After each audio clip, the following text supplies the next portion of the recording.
Halo semuanya, apa kabarkah kalian saat ini? Ya, saya harap kalian semua dalam keadaan yang senantiasa baik-baik saja. Manga Fairy Tail 100 Stone Quest chapter ke-54 setelah 2 minggu menunggu akhirnya rilis juga. Oleh sebab itu, seperti biasa, jika Manga Fairy Tail 100 Stone Quest chapter terbarunya rilis, saya akan membuat pembahasannya. Buat kalian yang terus mengikuti Manga Fairy Tail 100 Stone Quest, tentunya kalian masih ingat kalau 2 minggu lalu akhirnya Natsu berhasil menjebak benih Dewa Wolfen dengan merubahnya menjadi Zeref, bukan? Dan karena itu, kutukan Zeref yang bisa membuat dia bisa mengambil kehidupan di sekitarnya juga ikut aktif.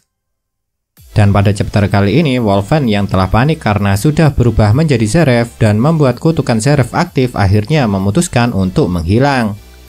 Dan menariknya, saat Wolfen yang tengah berubah menjadi Zeref menghilang, Wolfen yang lainnya juga ikut menghilang. Yang itu artinya berkat usaha Natsu yang telah membuat Wolfen berubah menjadi Zeref telah berhasil menyelamatkan teman-temannya yang tengah dikepung oleh banyak sekali biji Dewa Wolfen. Memang benar kutukan Zeref tidak akan menghilang jika Wolfen tidak menghilang ataupun berubah ke bentuknya yang semula. Dan jika Wolfen tidak segera menghentikan kutukan Zeref, maka kehidupan yang dimiliki oleh Aldron sedikit demi sedikit juga akan ikut menghilang. Karena saat ini Wolfen memang tengah berada di atas Aldron. Tapi dengan ditunjukkannya Wolfen yang lebih memilih untuk menghilang daripada berubah ke wujudnya yang semula, itu berarti ada kemungkinan kalau Wolfen tidak bisa berubah ke bentuknya yang semula selain dia berhasil dikalahkan. Karena menurut saya akan lebih masuk akal jika Wolfen lebih memilih untuk kembali ke bentuknya yang semula. Karena dengan begitu Wolfen masih bisa terus menghadapi Natsu. Tapi pada kenyataannya dia lebih memilih menghilang. Oleh sebab itulah kenapa menurut saya kemungkinan Wolfen tidak bisa kembali ke wujudnya semula selain dia berhasil dikalahkan.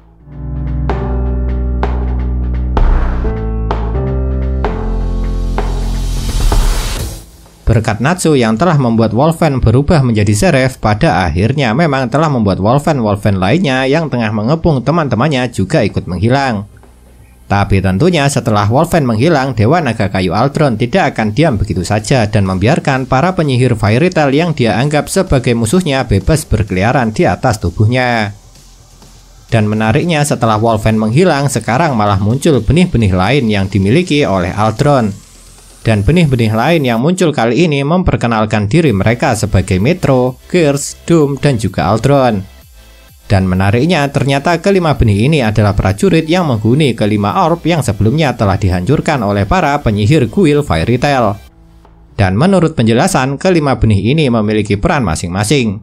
Tapi saat keempat benih ini muncul, yang keadaannya paling gawat adalah kelompok Wendy. Karena kelompok Wendy harus bertemu dengan Doom yang dikatakan membawa kematian. Padahal saat ini di dalam kelompok Wendy sudah tidak ada lagi yang bisa bertarung, dan mereka harus menghadapi Doom yang dikatakan membawa kematian. Memang benar kelompok Lucy juga harus berhadapan dengan Metro. Tapi dalam kelompok Lucy masih ada Gajel, Greed, dan Mira yang bisa dikatakan salah satu penyihir terkuat kuil Fairy Tail meskipun mereka juga sudah babak belur. Dan sedangkan Lexus yang tengah membawa Erza telah bertemu dengan Jelal. Jadi meskipun mereka harus menghadapi Gears, tapi Jelal masih dalam keadaan prima untuk bertarung. Oleh sebab itulah harus ada orang lain yang datang untuk menyelamatkan Wendy. Karena memang kelompok Wendy lah yang saat ini dalam keadaan yang paling bahaya.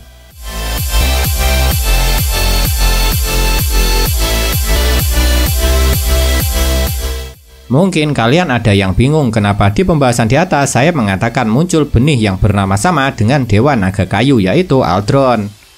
Tapi memang begitu adanya, karena memang dari kelima benih satu diantaranya memiliki nama Aldron. Dan benih Aldron ini memperkenalkan dirinya sebagai otak dari Dewa Naga Kayu dan merupakan pemimpin dari para benih lainnya. Dan yang harus menghadapi Aldron adalah sang tokoh utamanya, yaitu Natsu Dragneel. Memang benar mengetahui yang harus ia hadapi adalah otak dari Aldron yang memiliki ukuran normalnya manusia membuat Natsu sangat bersemangat.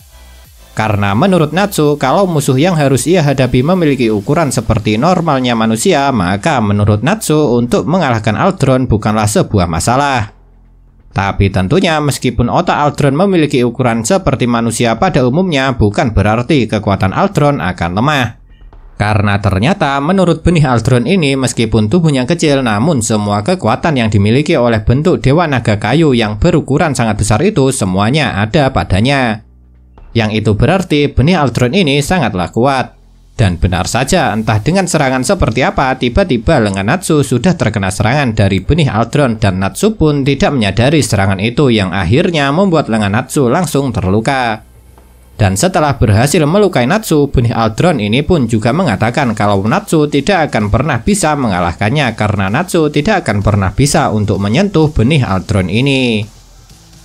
Jujur saja memang tidak terlalu mengherankan saat melihat benih Aldron dapat menyerang Natsu yang bahkan tidak disadari oleh Natsu sendiri.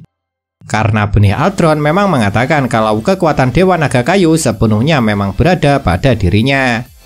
Dan jujur saja saya juga merasa kalau Natsu tidak akan bisa mengalahkan benih Aldron ini sendirian. Oleh sebab itu, kalau menurut saya untuk dapat mengalahkan Dewa Naga Kayu, Natsu harus dibantu oleh teman-temannya. Tapi karena sekarang teman-temannya juga harus menghadapi benih-benih lainnya dan mereka tentunya juga tidak mengetahui tempat Natsu, maka untuk sekarang memang tidak ada yang dapat datang untuk membantu Natsu. Jadi kira-kira siapakah yang nantinya akan menolong Natsu? Mungkinkah Natsu akan dikalahkan begitu saja? Ya, untuk sekarang kita memang masih belum bisa tahu apa yang akan terjadi nantinya. Dan untuk mengetahuinya, kita cuma bisa menunggu kelanjutan manga Fairy Tail 100 Stone Quest chapter terbarunya yang cuma rilis 2 minggu sekali. Nah, itulah yang dapat saya bahas mengenai manga Fairy Tail 100 Stone Quest chapter ke-54 ini.